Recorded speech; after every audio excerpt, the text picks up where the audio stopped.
Hello hello दोस्तों, राधे राधे। मैं वर्षा एक बार फिर से आप सभी का स्वागत करती हूँ अपने एक और नए व्लॉग में। तो अभी हो रहा है सुबह का टाइम।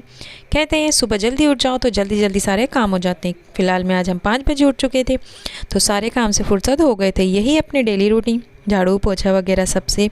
तो उसके बाद मैं करने लगती हूँ यहाँ पर होली की तैयारी। होली के लिए सबसे पहले हम मीठा आटा सेक लेंगे। फ़िलहाल में ये अभी मीठा नहीं है। मैंने इसे मैदा छन्नी में जो आटा हम यूज़ करते हैं डेली में रोटियां बनाने में, वही आटा है ये। हमने इसे मैदे छन्नी में अच्छी तरीके से छान लिया था बारीक, और घी में कुछ इस तरीके से मिक्स करके रख लिया है। अभी मैं आटा सूखा ही सेकूंगी। कोई गीला सेकता है, कोई सूखा सेकता है। हम सेकने के बाद इसमें शक्कर वगैरह मिला के फिर इसके गुंजे बनाएंगे। चलिए मैं आगे आपको बताते जाती हूँ। तो यहाँ दोस्तों मैंने अच्छी तरीके से दोनों हाथों से इन्हें मिक्स कर लिया था, यानी कि घी में अच्छी तरीके से। और फिर हम इसे छन्नी में छान लेंगे ताकि इसमें कोई भी गोटियाँ ना रहें। अगर वो गोटी रह जाती है ना, फिर वो कच्चा रह जाता है आटा, इस वजह से इसे इस तरीके से छानने के बाद में अच्छी तरीके से छन्नी से, और जो ये घी की गोटियाँ हैं इसे हम इस तरीके से फोड़ लेंगे। भाई घी ऐसे व्यर्थ थोड़ी ना जाने देंगे हम वो जो घी की बारीक बारीक रह जाती है गोटी, उसे भी अच्छे से फोड़ लेंगे। कोई गठान भी बोल सकता है उसे, पर भाई हम जो बोलते हैं मैं उसी में आपको बोल के बताऊंगी। कोई दिखावा या फिर कोई भाषा चेंज नहीं है। उसके बाद दोस्तों जो बचा थोड़ा सा आटा हम इसमें कढ़ाई में निकाल लेते, क्योंकि सेकना ही तो था, इसलिए मैंने सारा थाली में नहीं निकाला। आटे को भगोने में निकाल के ढक के रख देती हूँ, और बाकी आटे को मैं थोड़ा सा इस तरीके से कढ़ाई में ले लेती हूँ और सेकने लगती हूँ। एक कढ़ाई में बात ना बनते हुए मैं दोनों कढ़ाई में सेकने लगती हूँ कि भाई जल्दी काम हो जाएगा, फिर अभी रोटी वगैरह भी बनानी है, इस वजह से। तो यहाँ दोस्तों कुछ इस तरीके से आटे का कलर चेंज हो चुका है, यानी कि आटा अच्छी तरीके से बुन चुका है, यानी कि सीख चुका है। तो हम इसे हल्का बादामी कलर का होने तक भून लेंगे। इसके बाद इधर वाली कढ़ाई का इधर किया, और जो कच्चा आटा रखा हुआ था हमारे पास भुनने के लिए, हम उसे उधर छोटी कढ़ाई में डाल देंगे। इस तरीके से कुछ आटा भुन करके रेडी हो चुका है, ये देखिए। अब हम इसे ठंडा होने के लिए रख देंगे। तो दोस्तों ठंडा होने के लिए रखा था, उसके बाद में मैंने खाना पीना वगैरह बनाया, सब्जी रोटी सब कुछ सिंपल सही था। उसके बाद आटा अच्छी तरीके से ठंडा हो चुका था, तो सोचा कि भाई इसमें शक्कर वगैरह मिला के भी रख दिया जाए ताकि काम ख़त्म हो जाए। अभी फ़िलहाल में 11 ही बजे होंगे, ज़्यादा नहीं बजे थे।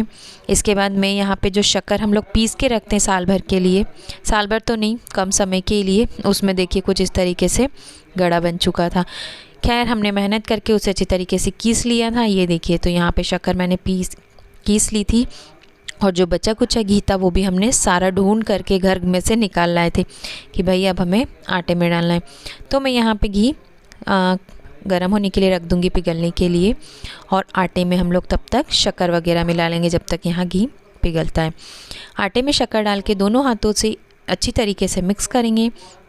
ये देखिए इस तरीके से कुछ जो शक्कर हमने रखी थी वो वाली, अगर रखी हुई ना हो तो आप तुरंत भी पीस सकते हैं।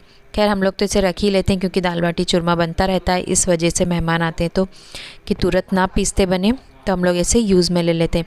पर वहाँ थोड़ी सी हवा वगैरह लग जाती है, या फिर ये ठंडे के कारण वैसे जम सी जाती है शक्कर, तो हमने छन्नी में खींच के उसे इस तरीके से मिला लिया था। ये देखिए घी मिलाने के बाद यहाँ आटा बिल्कुल तैयार है डब्बे में भर के रखने के लिए। मैं अभी तो फ़िलहाल मैं इसे डब्बे में भर के रख देती हूँ, क्योंकि मुझे दूसरे काम भी थे, इसलिए आज ही समझो कि काम निपटाना था। फिर काम खुलते चले जाते हैं तो हम किसी काम की और रास्ता नहीं देख सकते थे, इस वजह से। तो यहाँ मैंने झाड़ू पोछा भी लगा दिया था कि मक्खी माताएं ना आए, क्योंकि अभी मक्खी का प्रहार बहुत ज़्यादा हो चुका है। ये लोग दिवाली करके ही जाएंगे अब शायद, ऐसा लगता है। इसके बाद दोस्तों खाना वाना तो आपको पता है हो ही चुका था। सभी जनों को यहाँ काम में लगा दिया था। शिवांश भी खेल रहा था। घर में कोई ऐसे परेशान करने वाले थे नहीं, तो सोचा कि नमकीन भी आज बना ही ली जाए। तो मैंने आटा वगैरह गूँथ के रख दिया था, तब तक कपड़े वगैरह निकाले करे दूसरा काम किया, और उसके बाद हम यहाँ आ जाते हैं नमकीन घिसने के लिए। यानी कि नमकीन नहीं, अभी तो फ़िलहाल में सेव ही बनेगी, नमकीन तो फिर मैं मिलाऊँगी तब बनेंगे। तो यहाँ बेसन वगैरह में मैंने सब कुछ काली मिर्ची ये सब मिला करके, नमक काला नमक मिला के गूँथ के रख दिया था। उसके बाद ये झारा हमारे यहाँ है, शुरू से ही नमकीन बनाते थे चूल्हे पे, इस वजह से। तो मैं यहाँ फिर कुछ इस तरीके से बेसन को झारे पे रख के और ऐसे घिसने लगती हूँ। यहाँ मुझे लगी थी मम्मी जी की मदद, ताकि वो कढ़ाई को पकड़े, ताकि कढ़ाई गैस पे से खिसके ना। फिसल जाती है बहुत बार कढ़ाइयाँ, क्योंकि ऐसे चिकटी सी हो जाती है ना वो तेल में, इस वजह से फिसल जाती हैं। तो यहाँ सारी सेव बन के देखिए बेसन की तैयार हो चुकी थी। इसके बाद मुझे मक्के के पोहे वगैरह जो होते हैं ना, वही तलना था। सेव बस बाकी सही में बहुत टेस्टी बनी थी, क्योंकि हींग वगैरह सब कुछ डला रहता है ना, अजवाइन वगैरह। इस बार मैंने हलवाई भैया को नहीं बुलाया, क्योंकि होली तो है, ऐसा कोई विशेष तो नहीं है। होली त्यौहार पे तो थोड़ा सा ही बनाना रहता है, तो फिर हम लोग घर ही बना ले लेंगे। तो ये देखिए, इसके बाद मैं यहाँ पे मक्के के पोहे जो हम बोलते हैं वो तलने लगती हूँ, और जो नॉर्मल पोहे आते हैं वो भी तलूँगी। इसके बाद यहाँ मैं बड़ी वाली जो तगारी होती है उसी में निकाल लेती हूँ डायरेक्ट, क्योंकि फिर हम इसमें नमक मिर्ची वगैरह मिलाएंगे ना, तो इसमें ये चौड़ी है तो अच्छे से मिलाते बन जाएगी, यानी कि चौड़े बर्तन में ही मिलाते बनती है बहुत अच्छे से। स्टील के बर्तन तो आपको पता है कि सारे हमारे छत पे ढके हुए हैं, तो फिर मैंने नहीं भी लाई कि भाई इसी में कर लेंगे। तो मक्के के पोहे सारे तलने के बाद में हम यहाँ जो हमारे सिंपल वाले पोहे होते हैं वो भी तल लेती हूँ, और हम यहाँ पे फिर खड़ा धनिया, सौंफ और मीठा नीम, इस तरीके से सारी चीज़ों को मैं तल के, यानी हल्का सा उनका कच्चापन हटा के और सभी चीज़ों को तैयार करके इसी में मिक्स कर देती हूँ। ये देखिए, मीठा नीम हमारे घर का, ढेर सारी पत्तियाँ हमने सुबह ही तोड़ लाए थे। सोच विचार तो एक दिन पहले ही कर लिया था कि भाई क्या क्या बनाना है, इसलिए यहाँ सारी चीज़ों को दोस्तों मिलाने के बाद में मक्के के पोहे और सिंपल से पोहे में हमने मिलाई थी हल्दी, नमक, शक्कर, थोड़ी सी मिर्ची वगैरह, जो जो आप पसंद करते हैं, जैसे शक्कर, आमचूर, सब कुछ मिलाने के बाद अच्छी तरीके से मिक्स करके फिर उसमें हमने जो सेव बना के रखी थी वो डाल दी थी। ये देखिए, बस फिर क्या था, जो तेल की बाल्टी आती है जिसे हम मान धो के रखते हैं, उसे यूज़ में लेते हुए हमने उसमें मिला के दिए, नमकीन भर दिए। उसके बाद दोस्तों अभी फ़िलहाल में हो चुका था दिन का वक्त। ये दिन का वक्त है, एक बार शिवांश को सुला करके फिर हम काम से लगे थे। शिवांश अभी फ़िलहाल में सो ही रहा था, घर पे भी बाकी जने सो रहे थे, सिर्फ जाग रहे थे तो मम्मी और मैं, कि भाई गुंजे का काम भी कर लिया जाए। ये देखिए दोस्तों, यहाँ मीठे मीठे से गुंजे बन के भी बिल्कुल रेडी। आइए आप लोग भी चख के बताइए कैसे बने। उसके बाद यहाँ हो चुका था शाम का टाइम। घर पे आया हुआ था हरा चना सामने चाचा जी के यहाँ से, तो सोचा कि छिल के रख लिया जाए, क्योंकि अब हमें इसे बनाना है छोला। मैंने आपको एक बार बताया है कि किस तरीके से बनाया जाता है। अब बताऊँगी, मतलब अब देखते हैं कब बनते हैं। शायद सब्जियां तो अभी फ़िलहाल में ही 1-2 दिन लगेंगे बनने में, पर अगर बनाऊँगी तो आपको ज़रूर बताऊँगी। उसके बाद जो कुल्हड़ी हमने डाली थी चावल की, जैसे कि आप लोगों को मालूम ही है मैंने बनाई थी, वो सूखने के लिए मैंने छत पर रख दी थी। शाम हो चुकी थी, दिन ढल गया था, तो सोचा कि भाई इसे भी नीचे ले चलते हैं।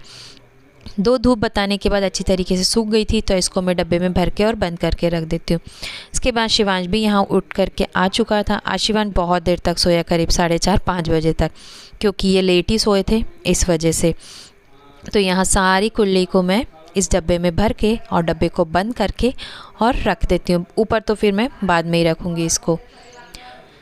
उसके बाद दोस्तों यहाँ लग जाते हैं हम शाम के खाने की तैयारी में। शाम के खाने में आज बनेगी रोटी और चना पाली की दाल। तो मैं अभी तो फ़िलहाल मैं रोटी बना रही हूँ, क्योंकि अभी दिन पूरी तरीके से नहीं डूबा है। दाल हम आराम से बनाएंगे, रोटियाँ बना के रख देती हूँ। उसके बाद लाइट आ जाएगी शाम को 6 बजे, तो फिर पानी वानी भरने में लग जाऊँगी और ऊपर इनके साथ तराई करने में लग जाते हैं हम, इसलिए सारा काम ऊपर छत का भी ख़त्म करके आ गई थी, तराई वगैरह करके, और फिर ये चले गए थे नहाने। उसके बाद मैं आ गई थी यहाँ दाल बघारने, क्योंकि अभी इतनी जल्दी कोई खाएगा भी नहीं, सभी जने काम में लगे रहते हैं, तो घर का फैलावा वगैरह हो जाता है ना, तो कोई झाड़ू लगाने में, कोई कई में, शाम तक हमारे यहाँ तो काम चलते ही रहते हैं। तो थोड़ी सी इनकी मदद करने के बाद में, यानी कि शिवांश के पापा जी की, और उसके बाद हम आ जाते हैं नीचे हमारी दाल बघारने के लिए। तो दाल मैंने दोस्तों बीजी वाली पका के साइड में रख ली थी। अब तो सिर्फ मुझे उसका बघार ही करना है, सिंपल सा, प्याज, लहसुन, मिर्ची सब कुछ। और आज हम ना कच्चे टमाटर का बघार करेंगे। इसमें मैंने डाले हैं कच्चे टमाटर, जो कि घर के ही हैं। फ़िलहाल में मैंने बाड़े में 1-2 रुपए लगा दिए थे, मतलब टमाटर के पौधे लगा दिए थे, तो अब उसमें टमाटर लगने लगे हैं छोटे छोटे से। मैं आपको बताऊंगी अगर बाड़े में मेरा जाना हुआ तो, क्योंकि हमने तोड़ के ले आए थे, पर अब है कि नहीं मैं भी गई नहीं हूँ 2-4 दिन की, इसलिए टमाटर तो मम्मी जी ने ही तोड़ के लाए थे।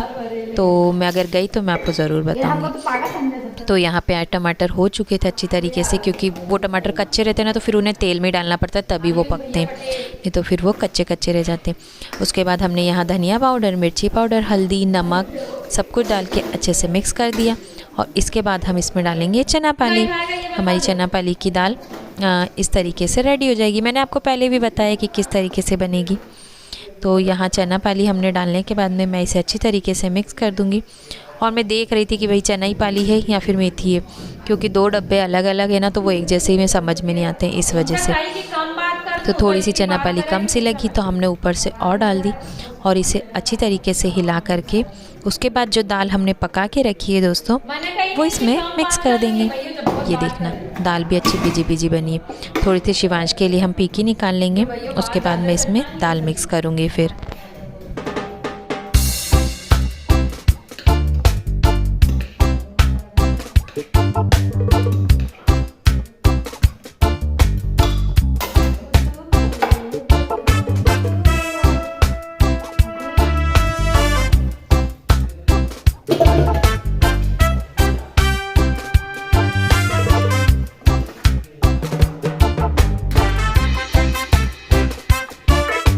कुछ इस तरीके से दोस्तों ये देखिए चना पाली की दाल बनके बिल्कुल तैयार है।